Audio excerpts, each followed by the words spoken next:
नमस्कार, आप देख रहे हैं रणक्षेत्र और मैं हूं आपके साथ शिवम दत्त मेहता। आज बात करेंगे कैसे प्रधानमंत्री नरेंद्र मोदी के हस्तक्षेप से एक विश्व युद्ध बच गया, एक परमाणु हमला रुक गया। जी हां, शुरुआत करते हैं आज के मुद्दे की। देश ही नहीं, विश्व में पीएम मोदी की धाक देखने को अक्सर मिलती रहती है। मात्र 10 सालों में पीएम मोदी ने दुनिया में जिस स्थान को पाया है वह नामुमकिन सा लगता है, लेकिन पीएम की ताकत को नकारा नहीं जा सकता। इसी बीच एक यूएस मीडिया की रिपोर्ट आई है सामने, जिसमें पीएम मोदी और उनकी ताकत को लेकर अहम खुलासे किए गए हैं। इस मीडिया रिपोर्ट के अनुसार साल 2022 के आखिरी दिनों में अमेरिका को यह डर सताने लगा था कि रूस एक रणनीतिक परमाणु हथियार से यूक्रेन पर हमला कर सकता है, यानी कि एक टैक्टिकल न्यूक का इस्तेमाल कर सकता है। इस परमाणु हमले के खतरे को देखते हुए अमेरिका ने भी पुरजोर तरीके से अपनी तैयारी शुरू कर दी थी। रूस अगर यूक्रेन पर परमाणु हमला करता तो यह हिरोशिमा और नागासाकी के बाद पहली बार होता जब किसी युद्ध में परमाणु बम का इस्तेमाल किया जाता। अमेरिकी अधिकारियों का कहना है कि प्रधानमंत्री नरेंद्र मोदी और अन्य लोगों के आउटरीच और सार्वजनिक बयानों से संकट को टालने में बड़ी मदद मिली है। यह दिखाता है कि वैश्विक स्तर पर पीएम मोदी एक अलग पहचान और शक्ति रखते हैं। इसी पर बात करेंगे, हमारे साथ एक्सपर्ट्स भी जुड़ेंगे, लेकिन उससे पहले आप हमारी ये स्पेशल रिपोर्ट देखिए।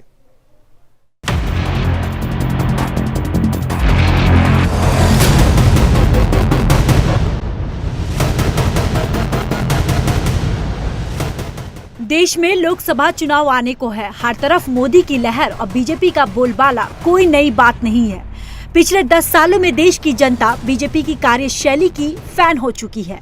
इस बार भी हवा बीजेपी की ही लग रही है, लेकिन हाल ही में यूएस की तरफ से एक रिपोर्ट जारी की गई, जिससे ये तो साफ हो गया है कि देश ही नहीं पूरी दुनिया पीएम मोदी की फैन हो चुकी है। दरअसल रूस और यूक्रेन का संघर्ष 2 साल पुराना है।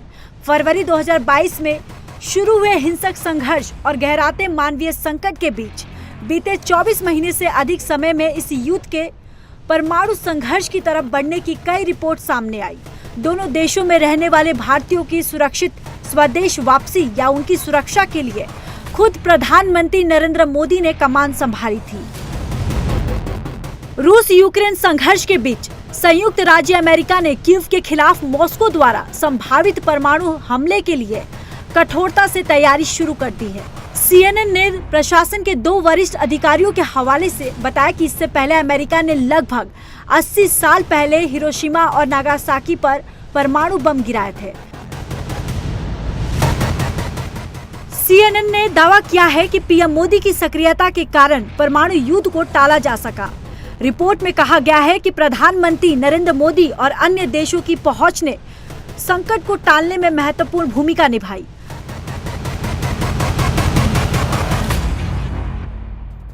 अधिकारियों ने कहा कि बिडेन प्रशासन विशेष रूप से चिंतित था कि रूस सामरिक या युद्ध क्षेत्र परमाणु हथियार का उपयोग कर सकता है। CNN की रिपोर्ट के अनुसार आशंकाओं के बीच रूस को ऐसे हमले से हतोत्साहित करने के लिए अमेरिका ने भारत सहित गैर सहयोगियों की मदद लेने की मांग की। ऐसे में इतना तो साफ हो गया है कि भारत को न सिर्फ राष्ट्रीय स्तर पर बल्कि वैश्विक स्तर पर भी पीएम मोदी एक अलग पहचान दे रहे हैं।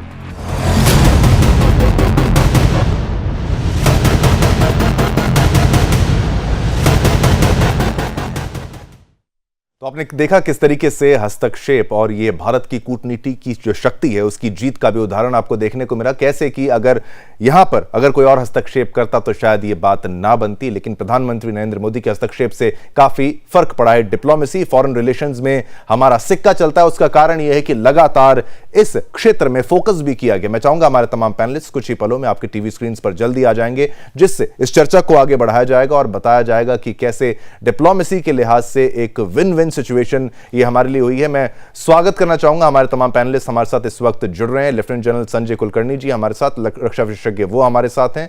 मेजर जनरल पीके सहगल साहब, रक्षा विशेषज्ञ वो हमारे साथ। बीएस निगम जी, पूर्व राजनयिक, वो हमारे साथ हैं। और रविंद्र सचदेव, विदेश मामलों के जानकार। सबसे पहले इस पूरे मुद्दे को समझने का हम प्रयास करेंगे, क्योंकि मामला सुरक्षा से जुड़ा है। तो ये इसकी शुरुआत में करता हूं पीके सहगल साहब आपसे कि भाई आखिर कैसे एक न्यूक्लियर अटैक किया जा सकता था रशिया के द्वारा यूक्रेन पर, क्योंकि खरसोन का अगर जिक्र यहां पर किया जाता है कि लगातार उनको थोड़ा थोड़ा हार का सामना, क्योंकि ये जग जाहिर हो चुका है कि रूस कहता जरूर है कि भाई हम युद्ध को जल्द जीत लेते, ये सब कुछ कर लेते, लेकिन युद्ध इतना लंबा चलता रहा और एक कंप्लीट विक्ट्री तो रूस को बिल्कुल नहीं मिली है। सहगल साहब, आपका क्या रिएक्शन रहेगा भारत के लिहाज से और रूस यूक्रेन के लिहाज से?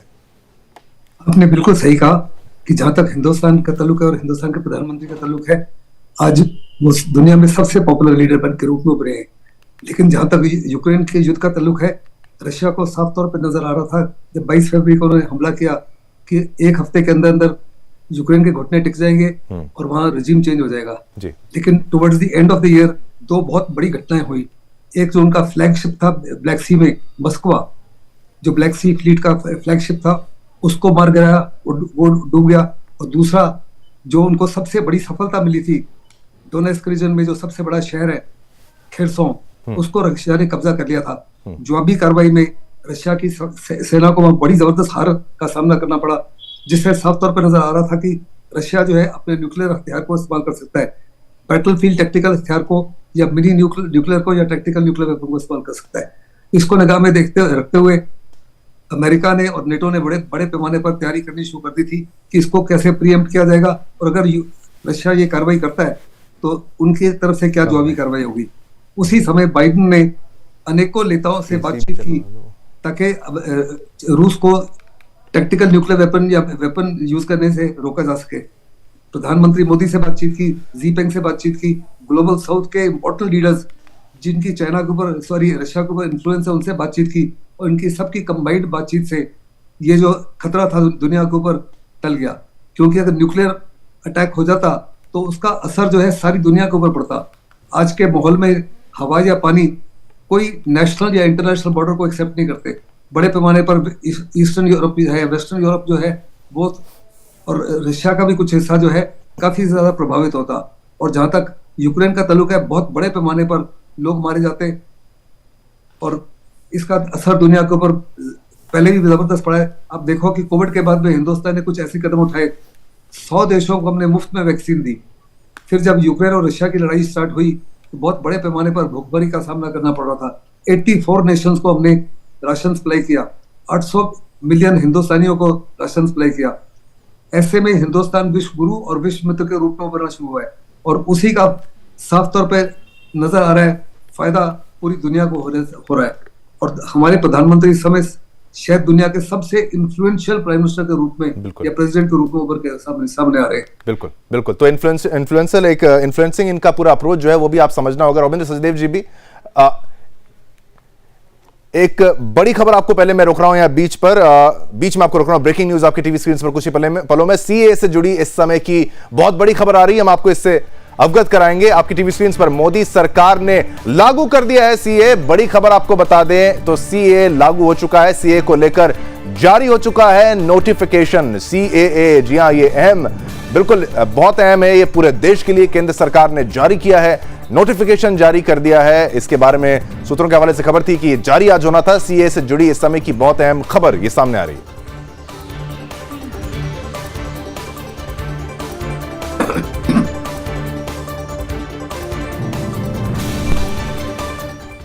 बिल्कुल, तो ये सीए का नोटिफिकेशन जिस तरीके से आ गया है ये बहुत महत्वपूर्ण था, देश को इसकी आवश्यकता भी थी। रविंद्र सचदेव जी, मैं पहले आपसे वो प्रधानमंत्री वाला प्रश्न तो पूछूंगा ही, लेकिन सीएए के लिहाज से भी ये बड़ा इंपॉर्टेंट डिसीजन है, नोटिफिकेशन पूरे देश में लागू करने की जो ये बात सामने आ गई है, क्या इसका असर रहेगा भारत के लिहाज से और पूरे विश्व के लिहाज से? आपकी प्रतिक्रिया सबसे पहले इस पर ले लेते हैं।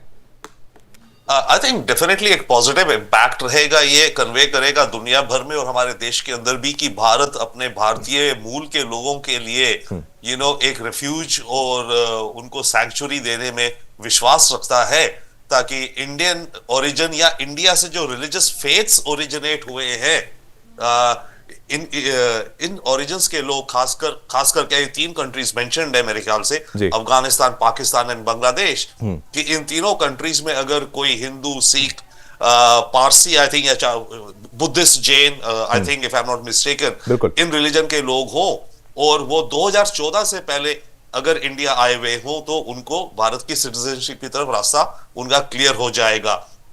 तो obviously I think basically convey करता है कि इंडिया केयर करता है अपने लोगों के लिए, सबसे बड़ी बात वो है।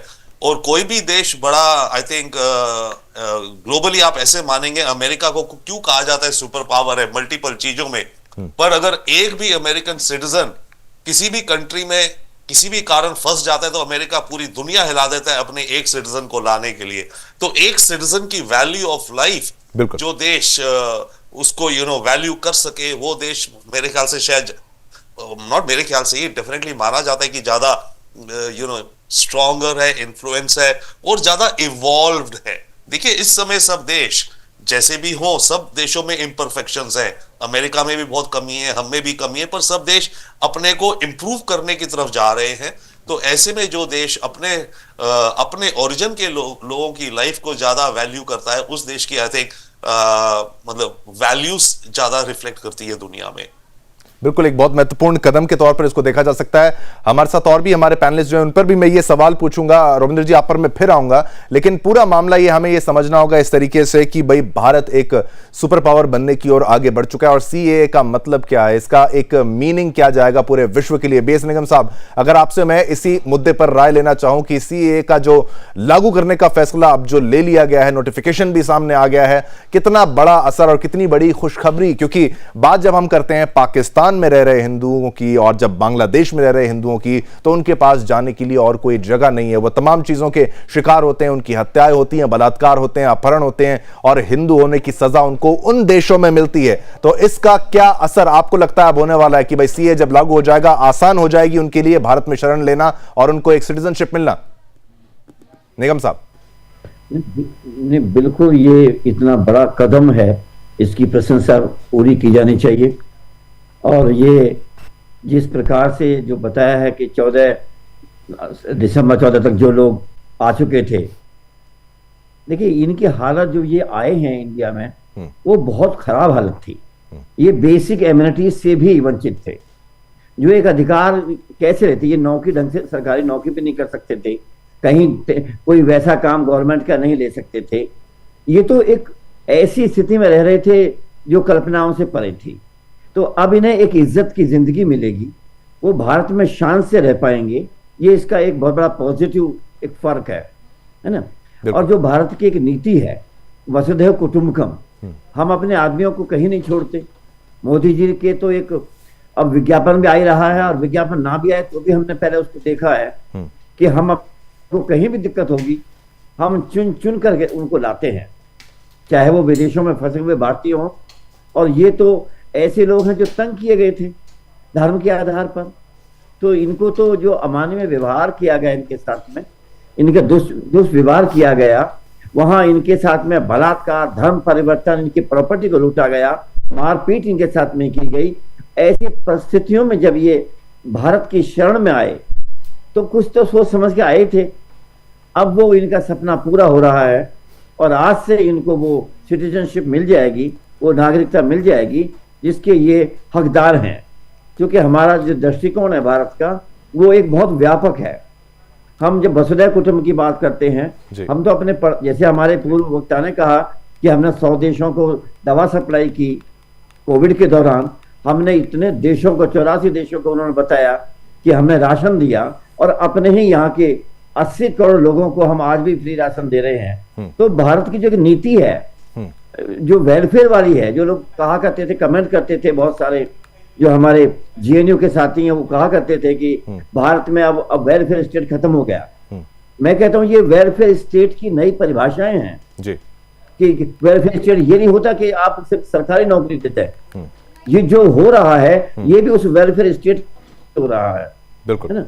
और इससे बड़ा क्या एग्जाम्पल होगा कि हमने अपने दरवाजे खोल दिए, हमने एक सुविधा बना दी लोगों को कि अगर कहीं भी आप इन तीन देशों में अगर परेशान हैं तो आइए, भारत आपका स्वागत करे। बिल्कुल बिल्कुल, और ये बहुत महत्वपूर्ण बात भी आपने कही है। हमारे साथ ग्रुप कैप्टन यूके देवनाथ जी भी इस वक्त हमारे साथ जुड़ चुके हैं, और साथ ही साथ लेफ्टिनेंट जनरल संजय कुलकर्णी साहब भी हमारे साथ जुड़ चुके हैं। मामला हमारा चर्चा का बिल्कुल ये था कि कैसे पुतिन की बात कर रहे थे, यूक्रेन की बात कर रहे थे, और मोदी जी की ताकत की बात कर, डिप्लोमेसी की बात कर रहे थे। लेकिन अभी जो ये नोटिफिकेशन सामने आ गया है, पूरे देश में सीएए लागू होना अब तय हो चुका है। इसी से आपके रिएक्शंस की शुरुआत करते हैं, फिर देखते हैं चर्चा आगे कैसे जाती है, अपडेट्स कैसे कैसे आते हैं। संजय कुलकर्णी जी, एक बहुत बड़ा कदम भारत की तरफ से से, चुनाव के लिहाज से तो है ही, और लेकिन उन लोगों के लिए जो कि बाहर के देशों में जो हिंदू हैं या किसी और धर्म के हैं, नॉन इस्लामिक जो लोग हैं, जो इस्लाम को नहीं मानते और जो उनका शोषण विदेश में जिस तरीके से हो रहा था और वो भारत आना चाहते थे, लेकिन उनके पास कोई एक चैनल प्रॉपर नहीं था कि भाई हमें नागरिकता मिले, कैसे मिले, क्या उसका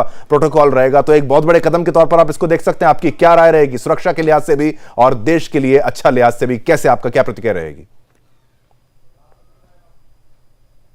मैं ये कहूंगा शिवम कि एक बहुत बड़ा कदम लिया है, इसलिए कि 2019 में अब इस पर नोटिफिकेशन हो गया है। अब इसमें कोई शक नहीं कि अनडॉक्यूमेंटेड हिंदूज और सिख जो अफगानिस्तान, पाकिस्तान और बांग्लादेश के हैं, वो कम से कम अपने आप को एक नागरिक समझेंगे, ना कि उस देशों में उनके साथ जिस प्रकार से दुर्व्यवहार हो रहा था। कम से कम भारत जो है उनके लिए अपना देश है। ये एक बहुत बड़ी चीज होती है।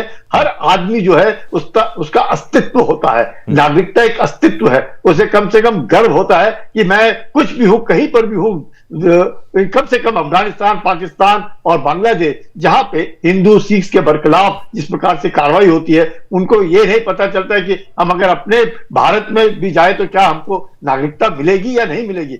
अब कम से कम उनको इस बात का भरोसा दिलाया जाता है कि नागरिकता मिलेगी। वक्त है, नागरिकता लेने का भी एक समय है, कानून है, लेकिन उस प्रक्रिया को मद्देनजर कम से कम, नहीं तो क्या हो रहा था, जिस प्रकार से लगातार माइग्रेशन के तौर पर और एक हक समझ करके किसी ने भी भारत के अंदर जो भारतीय है उसको खतरा है ही नहीं, चाहे वो मुसलमान है या वो किसी भी कौम का मजहब का आदमी है। जो भारतीय है वो भारतीय है, इसमें कोई शक नहीं है। लेकिन वो जो बाहर से आकर के भारत के अंदर बस रहे थे और भारत की सुरक्षा को खतरा था, कहीं ना कहीं पर खतरा था, वही लोगों को उनको नागरिकता नहीं दी जाएगी। और ये बड़ा साफ हो गया है। तो किसी ने भी भारत में किसी भी मुसलमान ने यह नहीं समझना चाहिए क्योंकि वो भारतीय है तो सबसे पहले वो भारतीय है, मुसलमान हिंदू बाद। ये वो हिंदू और सिख हैं जो अफगानिस्तान, पाकिस्तान और बांग्लादेश में जिनके बरखिलाफ अगर कोई कार्रवाई होती है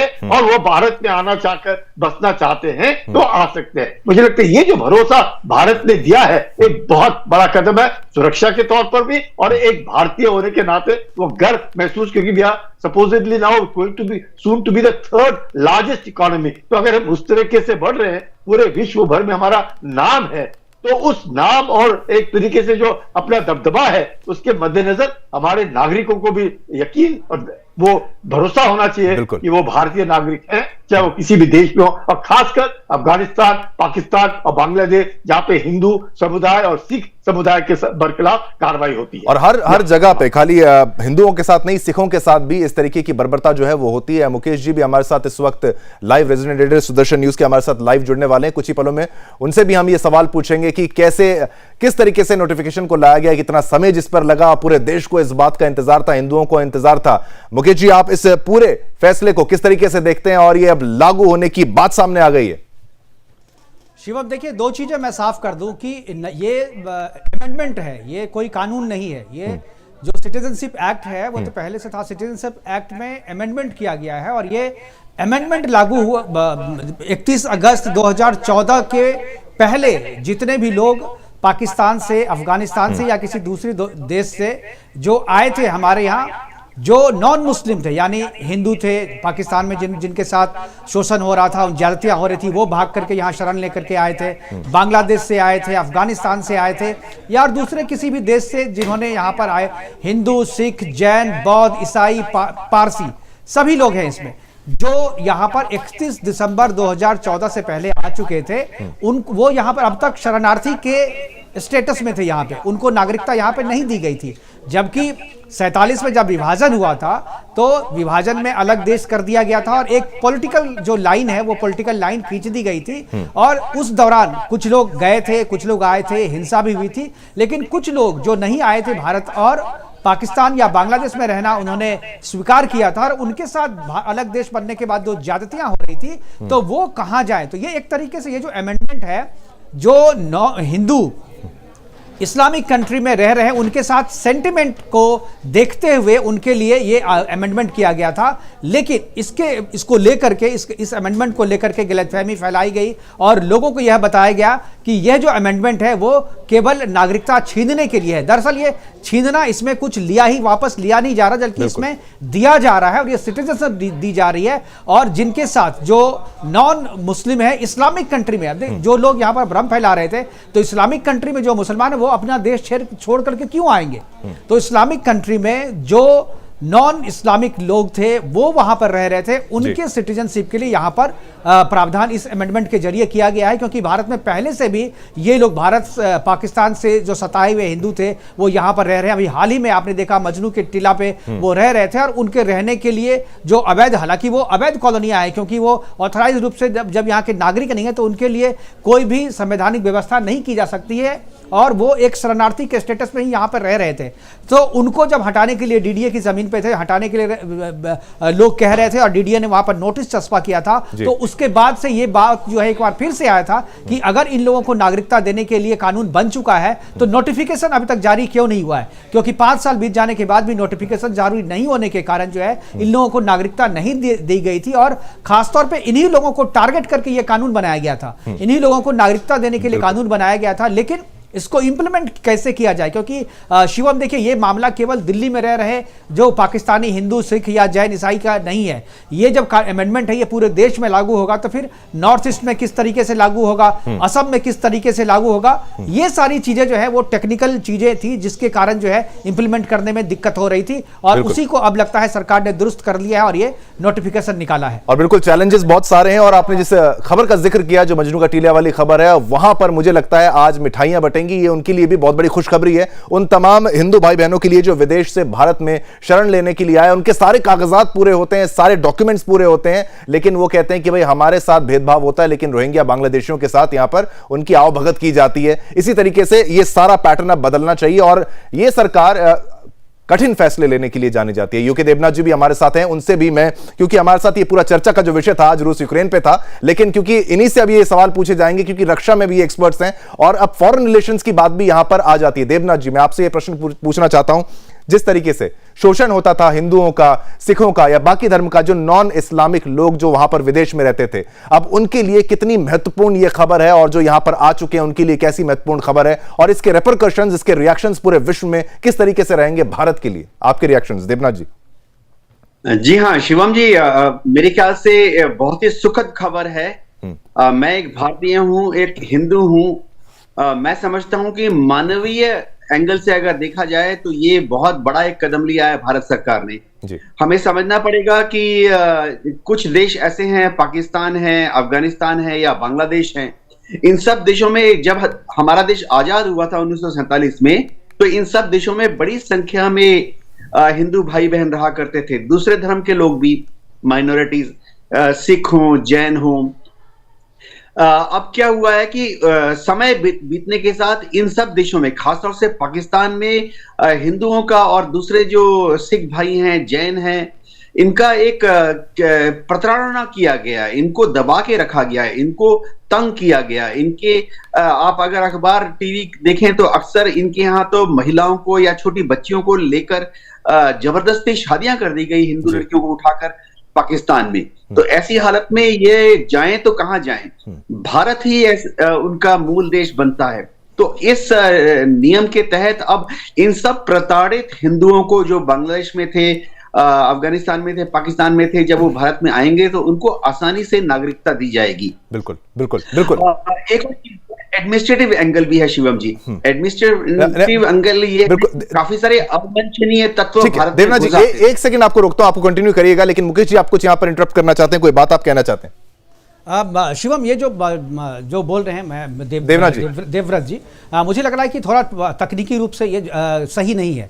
ये जो अमेंडमेंट है, ये अमेंडमेंट है 31 दिसंबर 2014 के पहले जो लोग यहाँ पर भारत आ चुके हैं उनके लिए ये नागरिकता कानून है। बाकी जो लोग अभी अगर 31 दिसंबर 2014 के बाद अगर किसी को वहां पर दिक्कत हो रही है, वो अगर यहाँ पे आते हैं तो उसके लिए जो पुराना जो हमारा जो नागरिकता नियम है, सिटीजन एक्ट है, वही इन पे लागू होगा। यानी नागरिकता तो कोई भी ले सकता है किसी भी देश में, उसके कानून पहले से बने हुए। ये अमेंडमेंट है। तो ये जो अमेंडमेंट है वो 31 दिसंबर 2014 के पहले जो लोग भारत आ चुके हैं। पर मुकेश जी, आपकी बात बिल्कुल सही है, बिल्कुल बात आपकी सही है, लेकिन इसका अगर फायदा अगर होना चाहिए लोगों को, तो जो पहले आ चुके हैं उनको बिल्कुल फायदा है, लेकिन अब उसके बाद जो आना चाहते हैं उसकी भी कोई और प्रक्रिया है या फिर कोई पाइपलाइन में ऐसी कोई चीज है, उसके बारे में भी अवगत कराया जाए।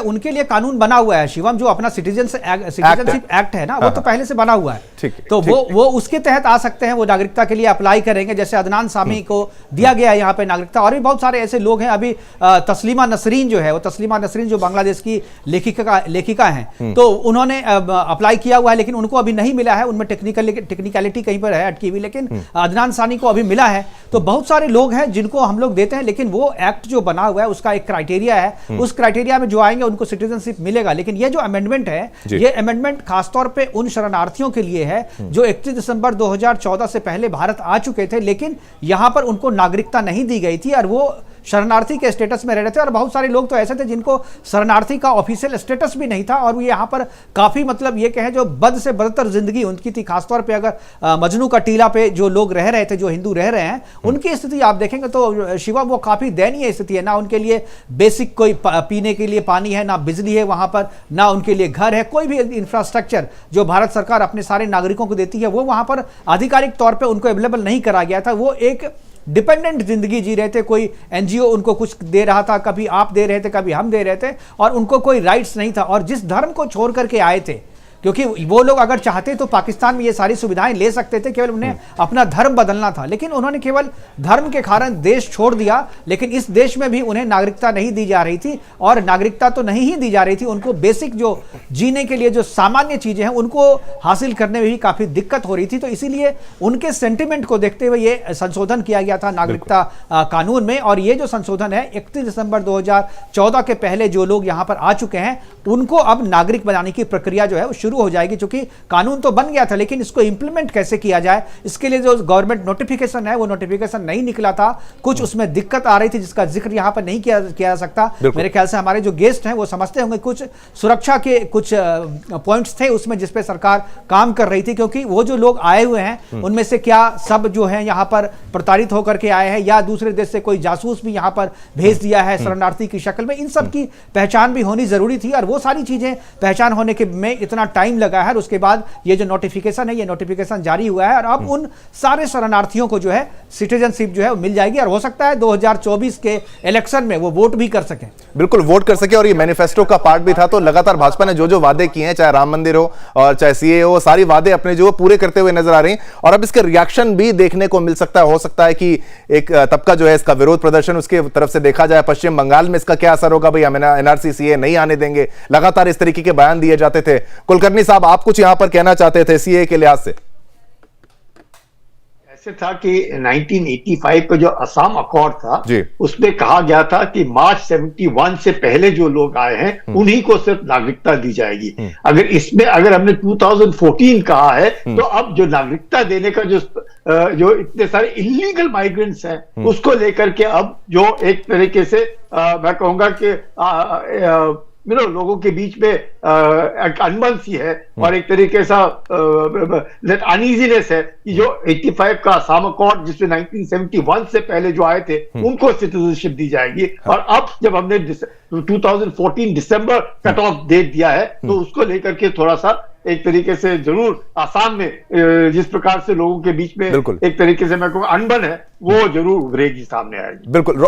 सचदेव जी, आपसे अगर मैं पूछूं, ये पूरी बात अगर इसको हम समझने का प्रयास करें, 2014 से पहले तक की जो डेट है वो यहां पर सामने आती है, तो इससे जो इलीगल माइग्रेंट्स हैं जो यहां पर भाग के आए, चाहे रोहिंग्या, बांग्लादेशी, कुछ भी उनका नाम लिया जाए, उनकी जिंदगी पर इसका अब क्या असर पड़ने वाला है? कि भाई एक तो आपने यहां पर कानून को नोटिफिकेशन के जरिए दिखा दिया कि आ चुका है, अब जो इलीगली रह रहे हैं, क्या उस पर कार्रवाई का सिलसिला, उसकी शुरुआत कुछ ऐसी हो सकती है, वहां पर सख्ती देखने को मिल सकती है? कुछ आपको ऐसा लगता है? रविंदर जी।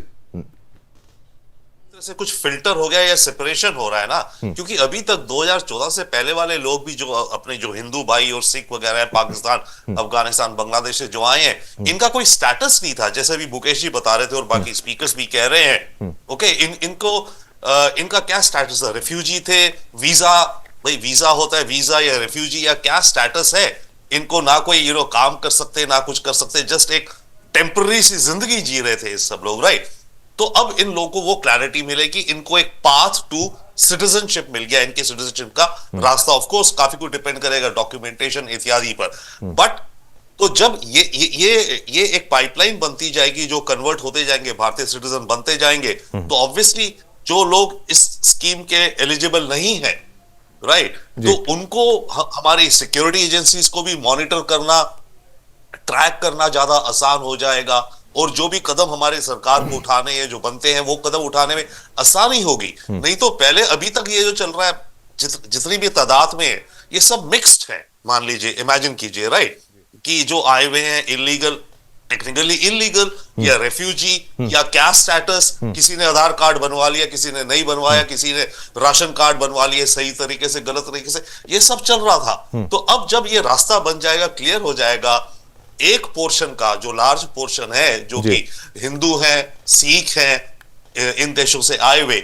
जब वो सीधे रास्ते से एक पटरी पे चलेंगे, तो फिर ऑब्वियसली जो और लोग हैं जो एलिजिबल नहीं है इसके लिए, उनको हमें ट्रैक करना, मॉनिटरिंग करना, और उनपे जो भी कदम सरकार को उठाना है, वो कुछ आसान हो जाएगा। बिल्कुल बिल्कुल। तो हम बात कर रहे थे सीए की, जो नोटिफिकेशन सामने आ गया, पूरे देश में लागू होगा सीए।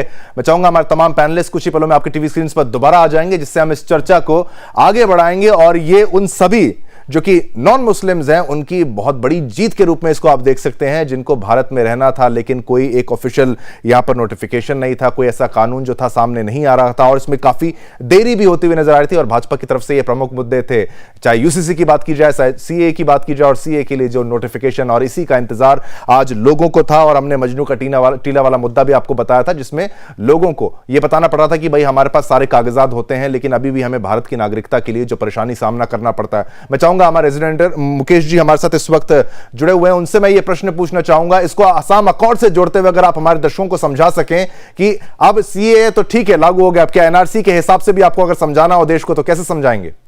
शिवम, देखिए दो चीज़ें हैं। जो असम अकॉर्ड है, उसमें जो बातें कही गई कि मार्च 71 से पहले जो लोग आए हैं उनको जो है नहीं निकाला जाएगा, उनको नागरिक माना जाएगा। लेकिन जो आपका सीएए है, सीएए में एक जो चीज़ जो बात कही गई है कि इसमें मुस्लिम को छोड़ करके सारे लोगों का नाम है। तो जो असम अकॉर्ड में जितने भी लोग आए थे, उसमें एनआरसी भी वहाँ पर एक बड़ा फैक्टर है असम में। तो एनआरसी के जरिए जो डॉक्यूमेंट्स मांगे जा रहे हैं, डॉक्यूमेंट्स अगर आपके पास 3 पुस्तक है तो आपको वहाँ का नागरिक माना जाएगा। लेकिन अगर आपके पास डॉक्यूमेंट्स नहीं है 3 पुस्तक, तो फिर आपको जो है वापस डिपोर्ट किया जाएगा। और उसमें एक बाइफर्केशन जो है वो इस बात को लेकर के भी है कि आप हिंदू हैं, सिख है, ईसाई है, जैन है, या आप जो है नॉन हिंदू या ये है, या मुस्लिम है। तो अगर आप मुस्लिम है तो वो कानून तो आप पे लागू हो ही नहीं रहा है। तो ये जो नोटिफिकेशन है अभी देखना, क्योंकि नोटिफिकेशन आज ही जारी हुआ है, तो नोटिफिकेशन की लाइनें अभी हमने नहीं पढ़ी है। मुझे लगता है कि जितने हमारे पैनलिस्ट हैं वो भी अभी नोटिफिकेशन पढ़े नहीं होंगे। तो मुझे लगता है कि इस पर साफ करना थोड़ा मुश्किल है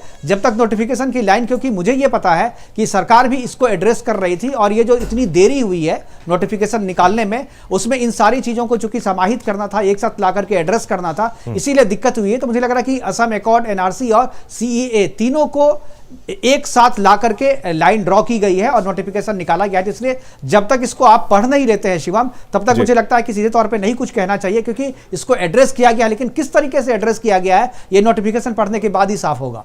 बिल्कुल, नोटिफिकेशन को पढ़ना तो हमें पड़ेगा, वो तो बातें काफी कुछ साफ हो जाएंगी। लेकिन अब इसको चलते हुए इसके साथ साथ मुकेश जी, आपको यह भी याद होगा किस तरीके से विरोध प्रदर्शन का एक दौर जो था वो हमने देखा था, किस तरीके से देश को हैंडीकैप करने का प्रयास जो किया जाता था कि भाई इसको एंटी मुस्लिम ही दिखाने का बार बार प्रयास किया जा रहा था, देश को दिखाने के प्रयास किया था कि नागरिकता आपकी चली जाएगी, ऐसा बार बार सरकार के द्वारा कहा गया। ऐसा कुछ भी नहीं है, और ये एक टफ फैसला जरूर है, लेकिन हिंदुओं के लिए कोई फैसला अगर लिया जाता है तो उसको ऐसा उसके अंदर लूप होल्स निकालने का प्रयास, उसको गलत बताने का प्रयास। सहगल साहब, बिल्कुल बिल्कुल बिल्कुल मुकेश जी, फैसला तो शिवम ये ले लिया गया था 5 साल पहले, फैसला तो हो चुका था। इस फैसले को अमल में कैसे लाया जाए, क्योंकि कोई भी अगर कानून आप बनाते हैं तो उसका जब तक नोटिफिकेशन नहीं होता है तब तक वो लागू नहीं हो पाता।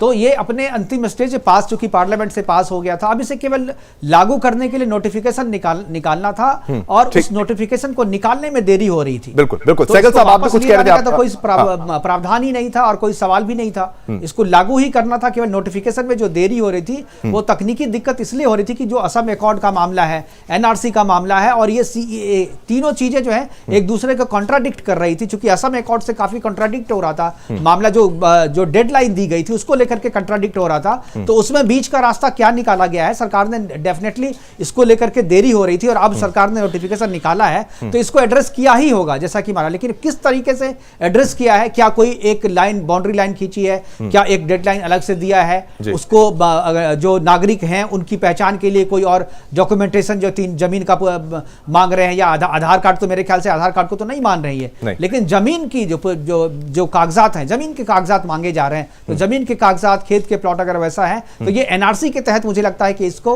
नोटिफिकेशन को अप्लाई करने की कोशिश की गई हो, क्योंकि वही एक मुझे रास्ता दिख रहा है कि एनआरसी में जो प्रावधान किए गए उसी प्रावधान को इसमें समाहित करने की कोशिश की गई। बिल्कुल, उसी को एक बेस के आधार पर हम यहां समझ सकते हैं, जिसका पूरा लागू करने का तरीका क्या रहेगा, इंप्लीमेंटेशन किस तरीके से किया जाएगा, उसको समझने के लिए एनआरसी को भी समझना होगा, आसाम अकॉर्ड को भी समझना होगा, और जो माइग्रेशन, जो इलीगल माइग्रेशन, इमिग्रेशन का क्राइसिस है। सहगल साहब, अगर बांग्लादेश के लिहाज से इसको शुरुआत करें इस पूरी चर्चा की, तो कितना बड़ा ये कदम जो है, इसका नोटिफिकेशन आने में देरी हुई लेकिन आ गया, लेकिन आप इसको कितने बड़े कदम के रूप में समझ सकते हैं, और इसके अगर कुछ पॉइंट्स ऐसे हैं जो जनता को आपको बताने हैं वो भी आप बताइए।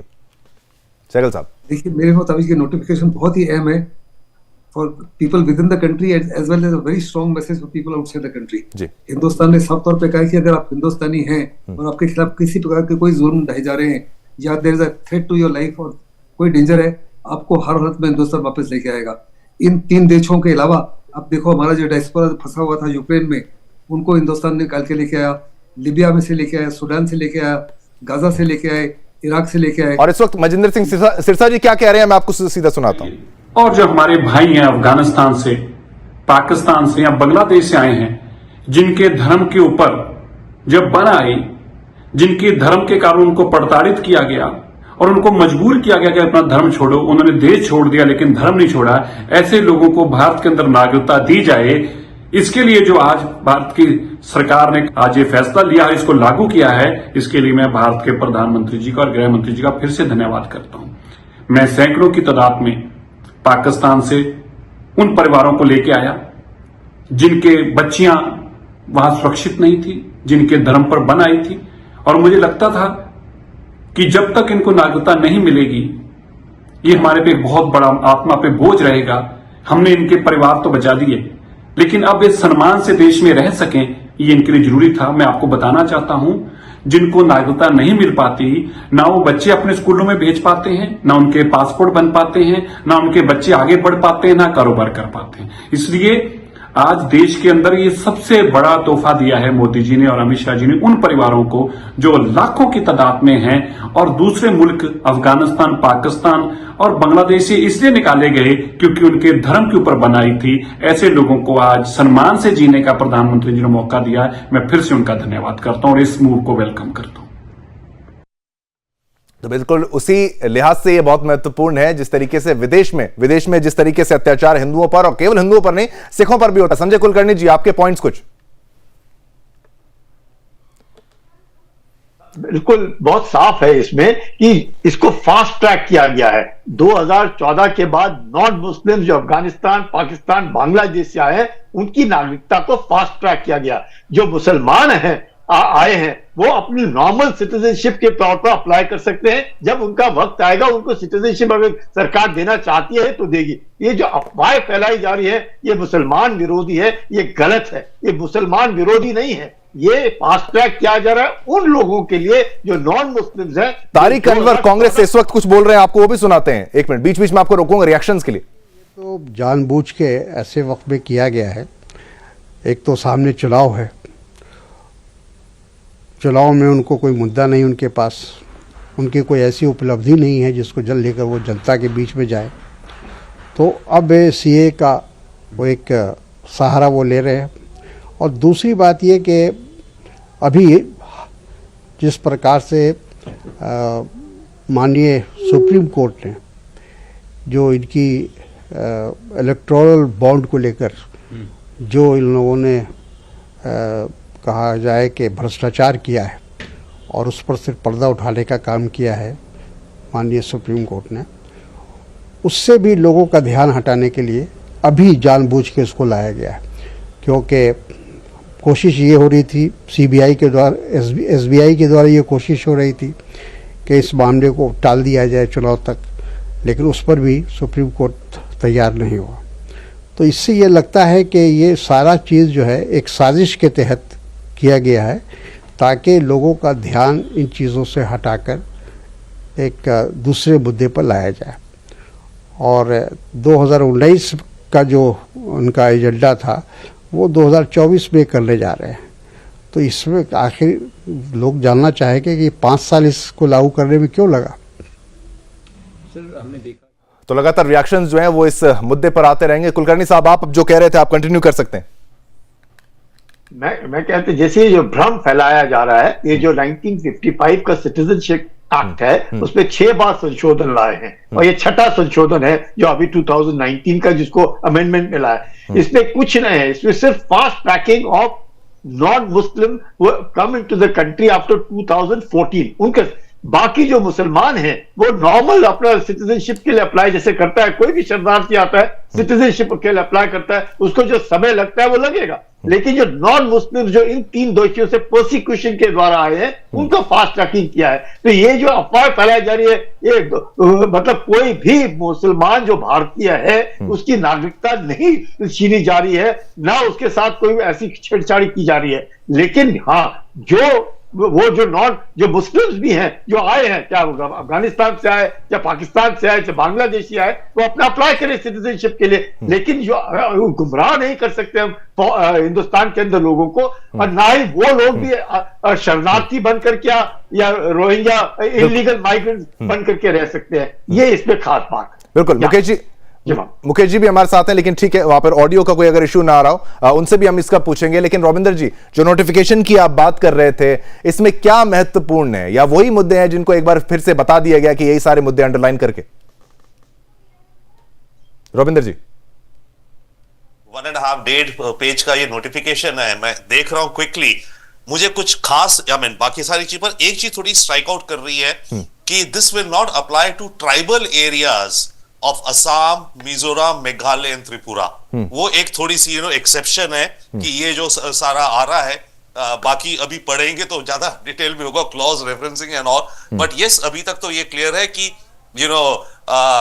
2014 से पहले जो भारत में आए हुए हैं हिंदू, सिख, पारसी, बुद्धिस्ट, जैन्स, इनको पाथ टूवर्ड्स सिटीजनशिप, और 2019 की सीए अमेंडमेंट का भी इसमें जिक्र है कि उनके खिलाफ हो सकता है कुछ केसेस भी चल रहे हो इत्यादि। तो ये सारी चीजें रूटीन की है मेरे ख्याल से। बट जो चीज मुझे थोड़ी सी जो स्टैंड आउट कर रही है, क्योंकि बात अभी जनरल कुलकर्णी भी कह रहे थे और मुकेश जी भी कह रहे थे, with respect to Assam accord and all, तो शायद वो एक थोड़ा सा वो इनर लाइन या इनर परमिट का जो होता है, तो tribal areas of Assam, Meghalaya, जो भी संकल्प लिया था एक एक को चुन चुन कर, जिस प्रकार से माननीय प्रधानमंत्री जी के नेतृत्व में सारी चीजों को पूरा किया गया है, उसकी एक कड़ी है CAA, नागरिक संशोधन बिल। मैं गृह मंत्री जी को भी बधाई देना चाहूँगा कि उन्होंने जैसे 370 और 35A को हटाया था, वैसे आज उनकी दृढ़ इच्छा शक्ति ने CAA की अधिसूचना को जारी कर दिया। इससे उन प्रताड़ित विदेशी अल्पसंख्यकों को एक राहत की सांस मिलेगी जिनका उत्पीड़न बांग्लादेश, अफगानिस्तान, पाकिस्तान में किया गया, जो हिंदू हैं, सिख हैं, बौद्ध हैं, ईसाई हैं, जैन हैं, और जिनको उत्पीड़ना के कारण उस देशों को छोड़कर उनको भागना पड़ा। 2014 के पहले, यानी अगर दूसरे शब्दों में कहें कि 6 साल पहले जो लोग हिंदुस्तान आए थे और वो शरणार्थी के रूप में रहे थे और उनको कोई प्रूफ की ज़रूरत नहीं, ऑनलाइन पोर्टल तैयार है, उसमें वो आवेदन करेंगे और उसके बाद उनको पूरा परीक्षण करने के बाद उनको एक नागरिकता प्राप्त हो जाएगी भारतवर्ष की। ये बिल्कुल, जो बड़ी खबर आज की आपको बता रहे थे कि सीएए का नोटिफिकेशन जो है वो सरकार की तरफ से दे दिया गया है और ये महत्वपूर्ण है उन सभी हिंदुओं के लिए जो वो शरणार्थी के रूप में जो भारत आए थे 2019 से पहले के, जिनका जिक्र 2014 से पहले जिनका जिक्र किया जाता है, जिनको प्रताड़ित किया जा रहा था पड़ोस के देश में, चाहे वो बांग्लादेश के हों, चाहे वो पाकिस्तान के हों, चाहे अफगानिस्तान के हों, एक मैसेजिंग के तौर पर उनके लिए एक बहुत महत्वपूर्ण ये हो सकता है। और इसका एनआरसी से भी क्या नोटिफिकेशन भी हमारे पास आ चुका है, उसको डिटेल में स्टडी करेंगे और उसके बारे में विस्तार से जानकारी भी लेंगे। ट्राइबल एरिया पर ये अप्लाई नहीं करता है, इस पर क्या एग्जम्पशन है, मुकेश जी भी हमारे साथ ही हैं। टेक्निकलिटीज की बात जिस तरीके से की गई थी कि भाई ये आ तो गया था सीए, लेकिन इसका बिना नोटिफिकेशन के जब अमल हो नहीं सकता, समय लगता है, तो गवर्नमेंट ने कुछ सोचा होगा, सरकार को समय लगा होगा, क्या वो कारण है? मुकेश जी, आपको क्या लगता है अगर नोटिफिकेशन को धीरे धीरे स्टडी करते भी हम जाएं तो क्या इसका बेनिफिट, और इसको चुनाव से जोड़ने का प्रयास तो विपक्ष करेगा ही, लेकिन लोगों के लिए कितना अहम?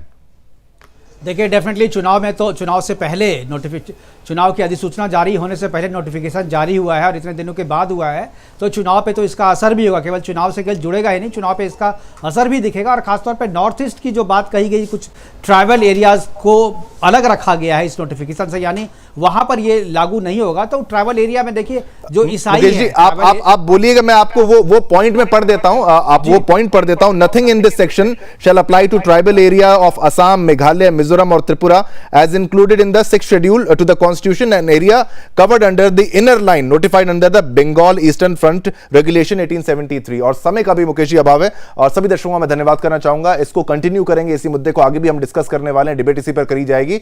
इसी के साथ मुझे और मेरी टीम को आगे दीजिए। मेरी और मेरी टीम की तरफ से आप सभी को जय हिंद।